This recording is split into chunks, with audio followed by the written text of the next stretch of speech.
उत्तर प्रदेश के उप मुख्यमंत्री केशव प्रसाद मौर्य ने कहा, प्रधानमंत्री मोदी के नेतृत्व में जहां जहां डबल इंजन की सरकार है वहां ऐतिहासिक काम किया गया है।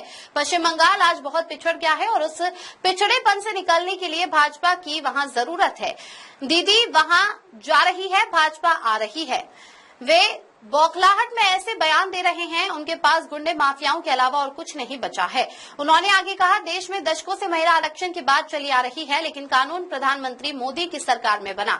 महिला सशक्तिकरण की दिशा में ये बहुत बड़ा कदम है।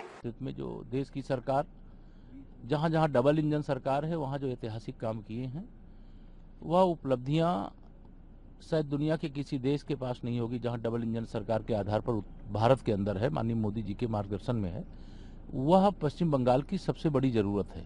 पश्चिम बंगाल आज बहुत पिछड़ गया है और पश्चिम बंगाल को उस पिछड़ेपन से बाहर निकालने के लिए भाजपा की वहां जरूरत है और भाजपा का जनता वहां की समर्थन कर रही है, आशीर्वाद दे रही है।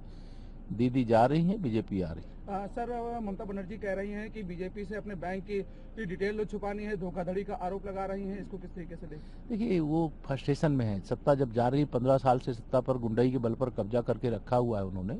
अब जब वो सत्ता से बेदखल हो रही, जनता उनको सत्ता से उखाड़ फेंकने का काम करने जा रही, तो बौखलाहट भी इस प्रकार के बयान दे रहे हैं। उनके पास गुंडे, अपराधी, माफिया और घुसपैठियों के सिवा कुछ भी नहीं बचा है।